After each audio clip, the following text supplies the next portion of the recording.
Your Bibles to John chapter 10. John chapter 10 is where we'll be this evening.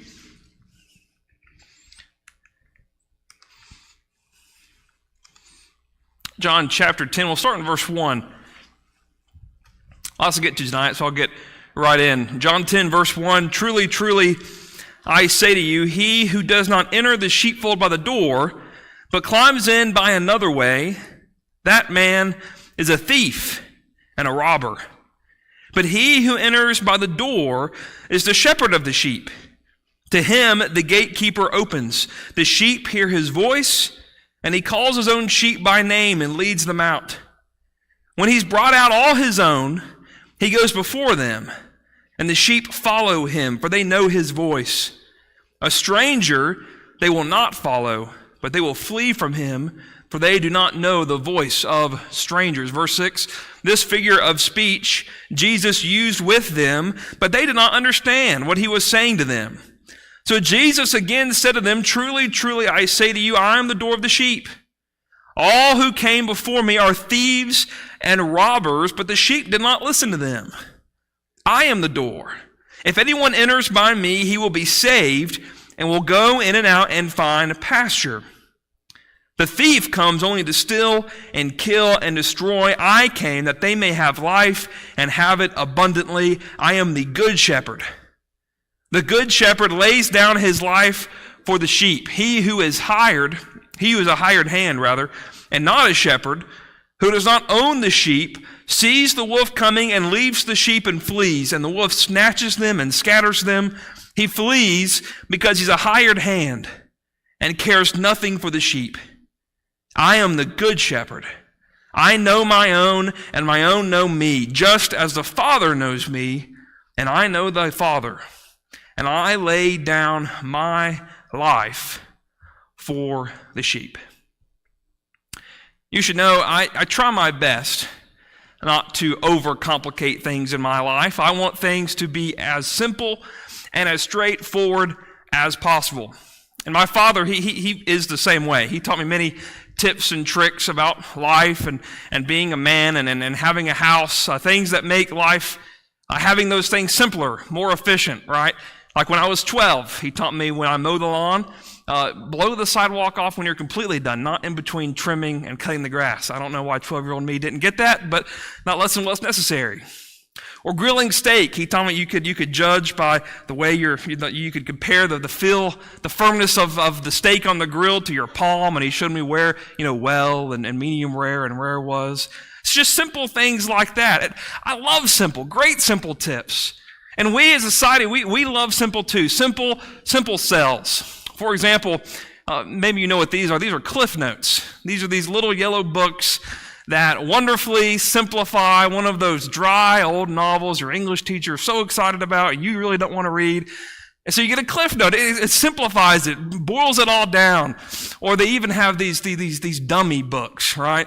They take a task or a job and they break it down into a simple set of instructions, no matter what it is. This one's Home Improvement for Dummies. I'm about to start working on the nursery for Lee and I's baby. Maybe I need to get this book. Hopefully they have one for parenting too. That might be helpful.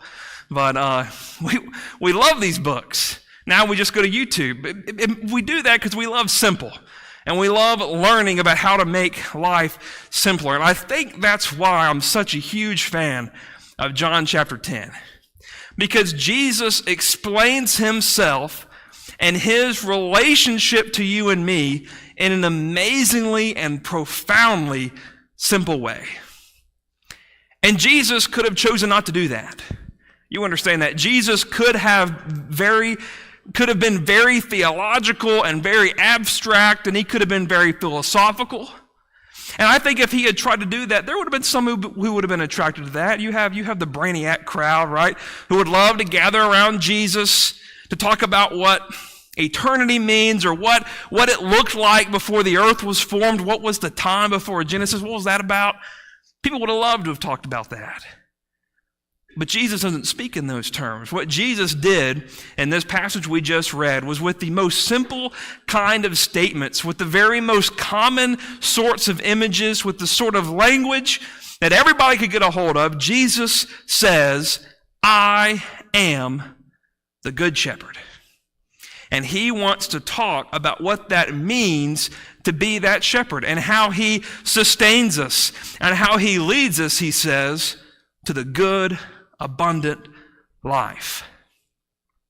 Now, I don't mean to offend if you're a deep thinker. There truly is a time and place for those deeper discussions. But this evening, I want us to appreciate the wonders of this simple kind of message delivered with simple terms. And as important, as though profound and really deep are to Bible study, Jesus, as he displays in this passage, was very interested in ordinary people and speaking in plain and simple terms, and he wanted the common man to know who he was. He wanted the common man to understand why he had come, and more than anything, he wanted regular folk to want him, to know him, to trust him, and to believe in him.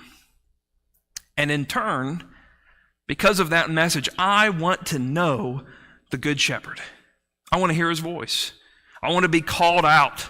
I want to follow him. I want to know what Jesus means when he says, I am the Good Shepherd. And we can't do that without an understanding, of course, of what shepherding is all about. And I'm afraid, however, that could be largely lost on us. Like if I were to say the word baseball, right, or basketball, that immediately means something to you and I. But if we dragged Andrew, James, and John through a time machine and tried to explain them an analogy about baseball, they wouldn't get it, right? And in the same way for us, perhaps these concepts of shepherding are lost on us because our words, our understanding of words relies on our own experiences. And we don't shepherd like they did then. If I'm not mistaken, I don't know much about the Greek of John 10, but I don't think the words pickup, truck, Chevrolet, and four-wheel drive are in John 10, right? So the shepherding, the way it's done today here in America, it's not the same. But if in Jesus' day, everybody knew what he was talking about. He was talking about shepherding, and he would have known what that meant. So for example, that would mean that a Palestinian shepherd went before his sheep. What does that mean? He went before the sheep. Well, Palestinian shepherds, they didn't drive sheep. They lead. And that would mean that, of course, the flocks were usually quite small. And a shepherd would spend a lifetime carefully building his flock, little bits at a time. Most of these sheep were not raised for meat, right? Some were used for food and for sacrifices. Most commonly, they were sheared for their wool. And that's important because that would mean any particular sheep would be with his shepherd all of his life. And his shepherd would come to know him, and he would come to know his shepherd, that he would recognize his voice. All of that is a part of this shepherding process. And people in the audience there in Jesus' day, they would have understood that. And so part of that shepherding too is this sheepfold that he mentions.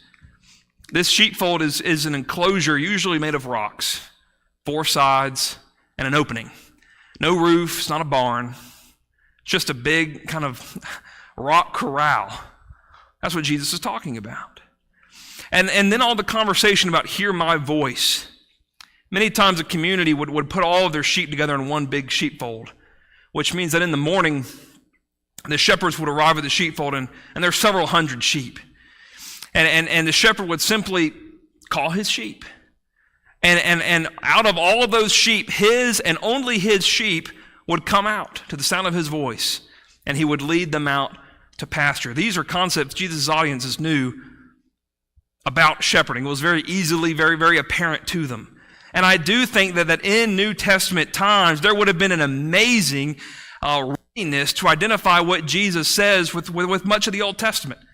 Because in the Old Testament, God is often portrayed as a shepherd. When I read John 10, you can't help but think about Psalm 23. We immediately see that identification. But of course, it's not the only place in Scripture that comparison is made. In the book of Numbers, in the book of Jeremiah, there are a number of places where God is portrayed as a shepherd. And maybe the most important thing for us to have in John 10 this evening, before we begin, is a strong connection to the miracle that had just happened in chapter 9. Chapter and verse divisions are helpful. I'd imagine we get lost without them. But sometimes they can break up the thought, and it makes it hard on us. John 10 and verse 1 that we just read, it appears to be a good place to break, to start something fresh. But if you connect chapter 10 with chapter 9, suddenly some things really start to make good sense. Remember in John 9, the story of the man born blind from birth. And you remember the context of the story there, how Jesus healed this man, and there's a controversy surrounding this miracle, and Jesus healed this man on the Sabbath day, and folks brought this healed man to the Pharisees and said, surely this man can't be from God. He doesn't keep the Sabbath. So they asked his parents about it, and they kind of bowed out, right? Not wanting to be put out of the synagogue. You ask him, they said, he's of age. So they confronted this healed man, and he just matter-of-factly tells them in verse 30 of John 9, the man answered, why? This is an amazing thing. You do not know where he comes from, and he opened my eyes. We know that God does not listen to sinners, but if anyone is a worshiper of God and does his will, God listens to him. Never since the world began has it been heard that anyone opened the eyes of a man born blind. If this man were not from God, he could do nothing. And I love their response. It's just amazing. They answered him, you were born in utter sin, and would you teach us? And they cast him out. These men, these Pharisees, these religious leaders, these who are claiming to currently be the shepherds of the people of God, they just absolutely refused to believe despite all the evidence that was mounting in front of their very eyes. And their answer to these things, verse 34, was to cast him out. And so the context of John 10 is some religious leaders, some shepherds who are keeping some people out. And Jesus wants to talk about who should be in and who should be out, and who should be leading and guiding the people. And I'm certain of that because if you look further in John 10, in verse 21, notice how this whole episode ends. John 10:21, others said, these are not the words of one who's oppressed by a demon. Can a demon what? Open the eyes of the blind. It all goes back to chapter 9. It's all about what Jesus just did, and it's about what those Pharisees did in response.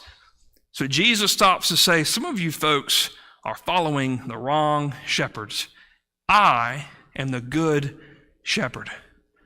And we'll look at 3 observations this evening from this text about that. First and foremost, it appears to me that this text is telling us that we can be deceived, and if we are deceived, it will lead to death. The temptation when we read these verses about shepherds is to get all sentimental with the idea of shepherds, right? There are these wonderful, strong, gentle men, arms full of cuddly lambs. It's such a neat and soft picture sometimes, but of course Jesus isn't talking at all about shepherding in a warm or fuzzy way. Jesus knew that New Testament shepherding was dangerous work. It was hard work and oftentimes very tiring work. Look how he begins in verse 1. Not be too small. I don't know, I'm still learning y'all's projector. In verse 1, this work involves being careful about thieves and robbers. And look at verse 12. Shepherding business was really dangerous stuff. He talks about having to see the robber and the wolf who comes and snatches him. Remember, David talks about a lion and a bear having to face while he's a shepherd. Jesus is saying there are true and there are false shepherds, and you need to know the difference. There's bad shepherding represented by the Pharisees in what just happened in John 9, and then there's the good shepherd. And Jesus makes that point because understanding that is vital, because if you don't, you'll be deceived, and that deception will lead to death. There's bad leaders, people who fool people into thinking they have their best interests at heart, that they will help them, that they will lead them to know God, but they're nothing but liars and deceivers. That's the image, isn't it? Because the thief that comes to the sheepfold, who climbs in and takes the sheep, he will take those sheep and what? Slaughter them. If he keeps them, they might be recognized. He's going to have to butcher these sheep. And the wolf that comes to the sheepfold, he's not bringing tea and cars for an afternoon at bridge. He comes to kill and to slay. And when he arrives, there's going to be confusion in that fold. There's going to be death. And Jesus wants us to know that our souls are at stake when these wolves and robbers enter the fold. His sheep have been imperiled by bad and weak shepherds, evil men who lead men and women away so that they are lost. There's no doubt at all here in John 10 that Jesus is looking squarely at the Pharisees And everything that he says is intertwined with Ezekiel's passage. Go to Ezekiel 34 with me. I don't have the full thing on the screen. Ezekiel 34. In this conversation about those who claim to lead the people of God, look at the prophet here speaking for God, talking about shepherds. He says in verse 1, Ezekiel 34, the word of the Lord came to me. Verse 2, Son of man, prophesy against the shepherds of Israel. Prophesy and say to them, even to the shepherds, thus says the Lord God, all shepherds of Israel who have been feeding yourselves, should not shepherds feed the sheep? You eat the fat, you clothe yourselves with the wool, you slaughter the fat ones, but you do not feed the sheep. The weak you've not strengthened, the sick you've not healed, the injured you've not bound up, the strayed you've not brought back, the lost you've not sought, and with force and harshness you have ruled them. He's saying, look guys, you've not been doing your job. You have been bad shepherds. You've broken the number one rule of being a shepherd, watching out for the sheep. He goes on, verse 5, so they were scattered because there was no shepherd, and they became food for all the wild beasts. My sheep were scattered. They wandered over all the mountains, and on every high hill my sheep were scattered over all the face of the earth, with none to search or seek for them. Therefore, you shepherds, hear the word of the Lord. Listen up, fellas. Verse 8, as I live, declares the Lord God, surely because my sheep have become a prey, and my sheep have become food for all the wild beasts, since there was no shepherd, and because my shepherds have not searched for my sheep, but the shepherds have fed themselves, and have not fed my sheep, therefore, you shepherds, hear the word of the Lord. Thus says the Lord God, behold, I am against the shepherds. I will require my sheep at their hand and put a stop to their feeding the sheep. No longer shall the shepherds feed themselves. I will rescue my sheep from their mouths, that they may not be food for them. You think the Pharisees knew that passage?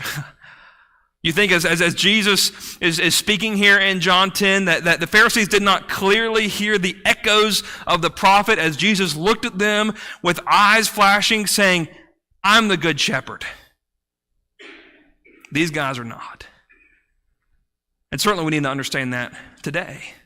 We've seen in our world destructive cults, led by men and led by people who have pulled others astray. And somewhere their cult leader living in some mansion in opulence off the hard work of these followers.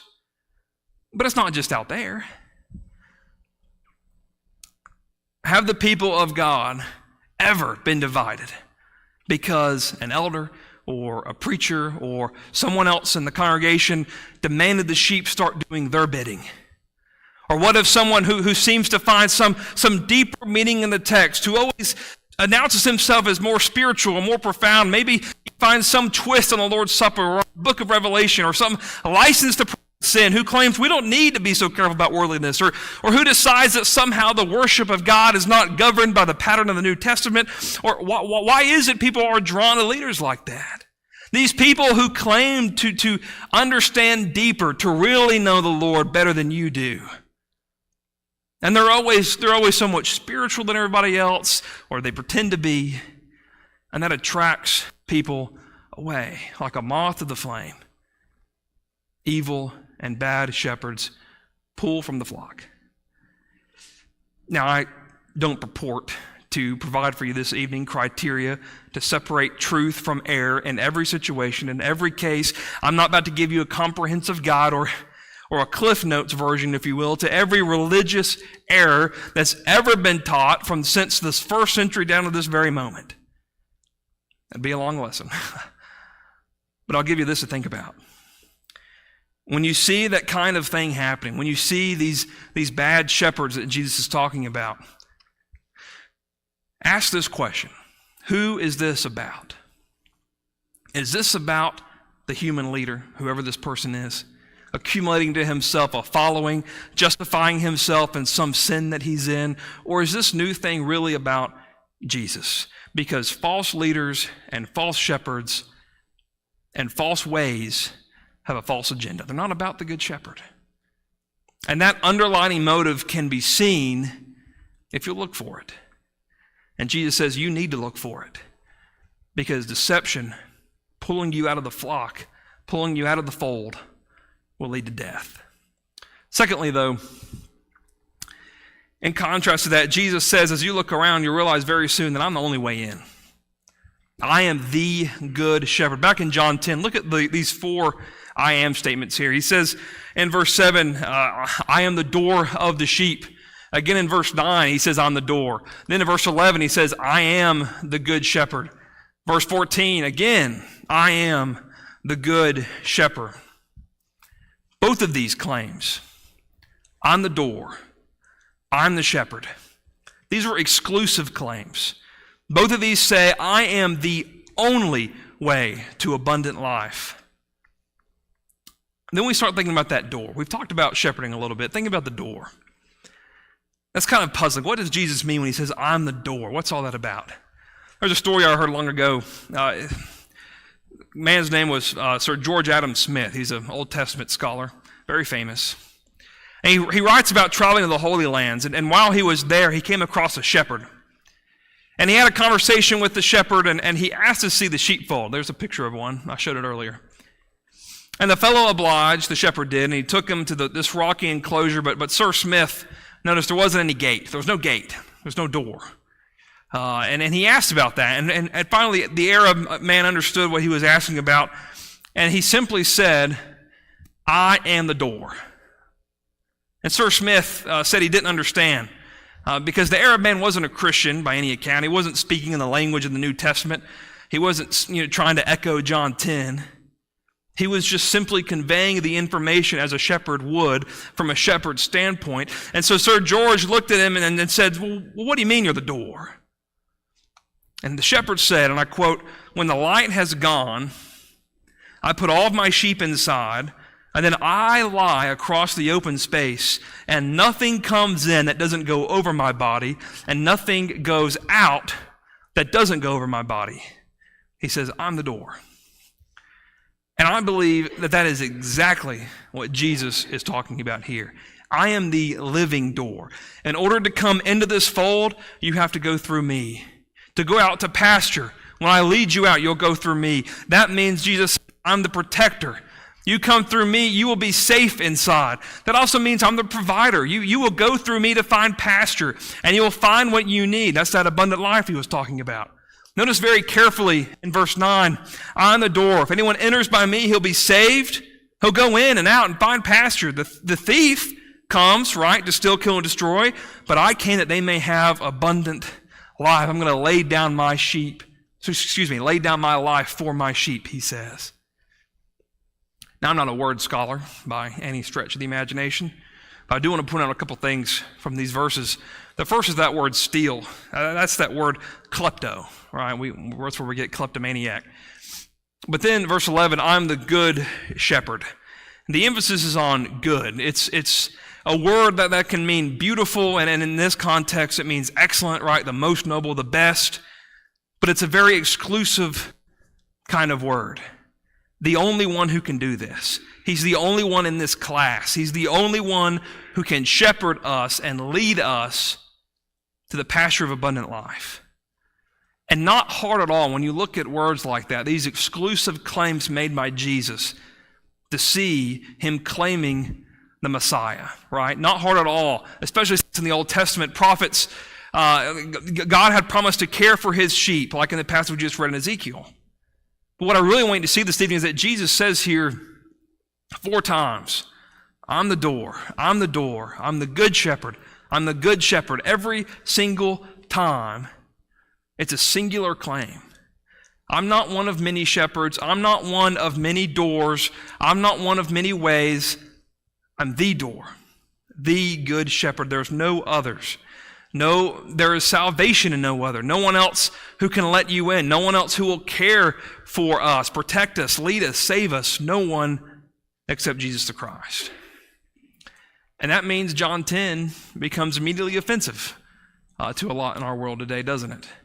Because Jesus here is making exclusive sort of claims, isn't he? I'm the only way. But in our society today, it's not very fashionable to say, well, there's only one way. People want to say, no, there's lots of ways. You want to do whatever truth that you want to find and make up and believe, while that'll just be good as anything else. This is going to be our fight, isn't it? Are we going to be embarrassed to say, no, Jesus is the door? And are we going to be ashamed to say, I don't mean to offend you. I don't want to hurt your feelings at all. But the truth is, Jesus is the good shepherd. There is no other. Because John 10 is assuring us of that reality. Finally, we must follow Jesus. He's the only way. As we just looked at, only way in, only way out to find pasture, to find the abundant life. That means he's going to have to be followed. And maybe the reason we don't get this passage like we should is because we don't really know where we fit. Or maybe we do know where we fit in this story if we were to find ourselves here, but we don't like how we're represented here, do we? Because who are you and I in John 10? We're animals. We're a bunch of sheep. And most believe that's not really a very complimentary description. There's a very common belief that sheep are the least bright of all domesticated livestock. In fact, one professor, he says, I quote, he says, sheep are exhibit 1 against the theory of evolution because if survival of the fittest is true, they'd have never made it. Right? That's who we're supposed to be in this passage. That doesn't make us feel good, does it? But recent research has found that they have very impressive cognitive abilities. Just like humans, they form deep and lasting bonds with each other. They stick up for one another in a fight. They grieve when they lose a friend. And so people may think that sheep are dumb because they can't make it on their own without the shepherd. But really, they need that strong bond with their shepherd. That's all. How much different are we from them really?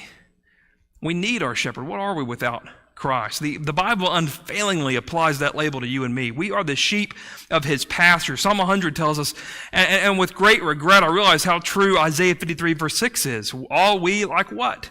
Like sheep. We've all gone astray. We're sheep, and that means we need a shepherd, and we cannot survive without one. I'll tell you another story that illustrates what I'm talking about. There was a soldier who fought in Afghanistan who told the story, and I wish I had someone to cite or I'd give it to you, but he wrote about an ambush. It's a convoy of American soldiers, several vehicles going through a very small pass in the mountains of Afghanistan, and as soon as they got to the most narrow and constricted and difficult point in the pass, here it came. There was an explosion to the left, explosion on the right, small arms fire barking, rounds slapping the ground, everyone bailing out in confusion, trying to get vehicles into defensive position. They're trying to find guns, find ammo, take up a position, figure out where the enemy is, and figure out what's going on. And the soldier wrote about all of that and the roar of the battle and the men calling and dying and shooting, all that goes on almost every day in Afghanistan. But this battle was a little different. He wrote the following. He says, in all the noise and confusion, I looked up and I saw in the middle of the road a shepherd, an older man standing calmly in the road with a flock of sheep. Despite the uproar of battle and the bullets snapping above him, he stood.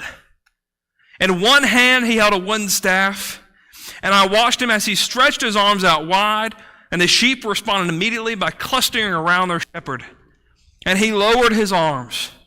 I was taken by the battle for a moment, but when I looked back, I saw again the Afghan shepherd standing all the while with his arms outstretched over his sheep. And then he lowered his arms and touched several on the head with his staff. And the sheep responded by raising their heads, and quietly they followed him as slowly he walked out of sight around the bend. That shepherd, in the middle of that battle, did not abandon his sheep. He didn't panic. He didn't run away and flee, leave them on their own. No, because those were his sheep. And he called them, and they heard and knew, and they came, and they followed him to safety. And when I heard that soldier's account, suddenly I understood anew the story of the 10th chapter of John here. Because we are in the middle of this colossal battle, aren't we? Between good and evil, between sin and righteousness, between the Lord and the forces of the devil. And all around me, this battle is raging, and I do not understand what's going on sometimes. I don't know how to solve all the problems in this world or in my life, the rocks that show up on our way. I don't know what to do. Sometimes you think, maybe I'll just get lost and die in the middle of this huge battle. No end in sight.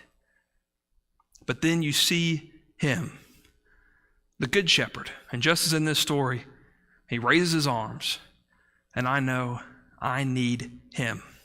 I will never get out of this on my own. I don't know where to go. I don't know what to do. I don't know what's happening. I will simply follow him and answer his call. I must follow the shepherd. That's what Jesus is driving at in John 10. In him and him alone is safety and life and peace and hope and all that is good. And we need him. I need to follow him. I want to make this very, very practical this evening.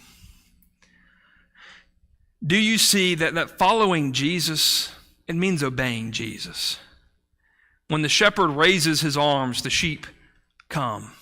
And in John 10, the sheep recognize, Jesus says, the voice of their shepherd. And they come to him and they follow him. They don't just kind of sort of listen. They follow the shepherd. They do what he wants them to do. He leads and guides. And the sheep obey in response. Don't get caught up in some sort of sentimental notion that I can kind of be around the shepherd. I don't have to always do what he says, or I can be around other sheep. And I could be, listening for the shepherd, maybe not always doing what he's doing. Maybe I'm always not doing what the shepherd says.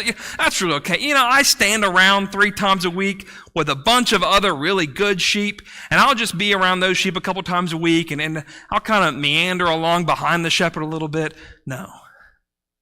That's not what the shepherd requires. Look at verse 14. It's all about relationship. Jesus says, I am the good shepherd. I know my own, and my own know me. That knowing there, that's not some logical, I know his name, his height, his weight, I know where he's from. No. This is relationship kind of language, and we know that because of verse 15. I know my sheep, verse 15, just as the Father knows me, and I know the Father, and I laid down my life for the sheep, which also means he knows us and still lays down his life for us. And that relationship, that's dependent on what? It's dependent on trust and faith. The reason those sheep in Afghanistan followed that shepherd is they trusted him. They knew him. When he called, they answered. And following Jesus is just the same. Trust and obey. And so I ask this evening, why is it then we have to argue some people into following the shepherd? Why is that? Why is it that when our lives are clearly out of line with where he's leading, that we have to scream and shout and holler, don't be sexually immoral, stay away from drunkenness, look out for materialism? Why do we have to do that? And the truth of the matter is, those folks aren't trusting the shepherd. They think they have found a better way to live. They think they know what it's all about. They're going to go their own way. They're going to do what they want to do because they do not hear his voice, or they hear it and choose not to listen. They're not following the Good Shepherd. And you and I must make this decision that I trust Jesus. And sheep, brethren, don't judge the shepherd's instruction. That's not in John 10.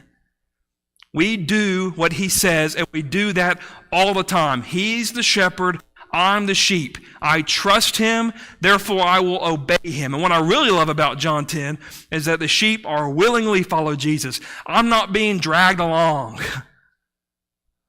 I'm following behind him. Because he and he alone can lead us to the abundant life. John 10 fits so perfectly in Jesus' day. Deceivers are out there. He says, I'm the only way to safety. Trust me, follow me. And in a world of Pharisees and in a world of bad shepherds, John 10 was exactly what people needed to hear.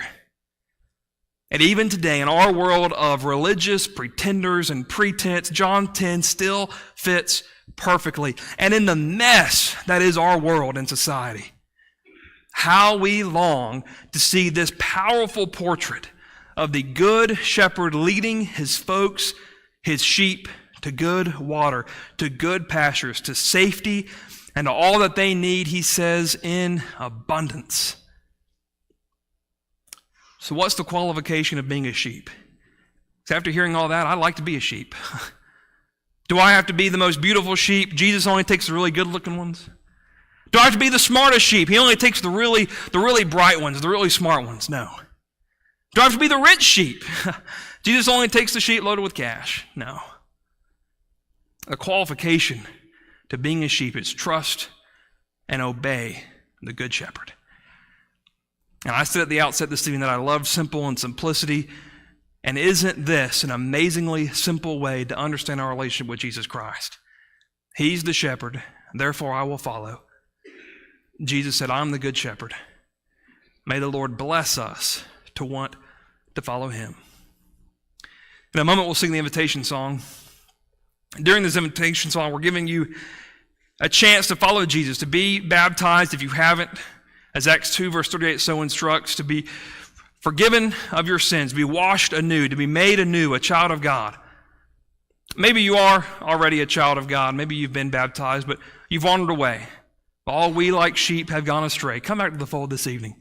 Return to the shepherd at his loving care. We will do anything we can to help you know the shepherd, to follow the shepherd, if you'll just trust and obey. If there's any way we can help you, we'd love to pray with you and pray for you.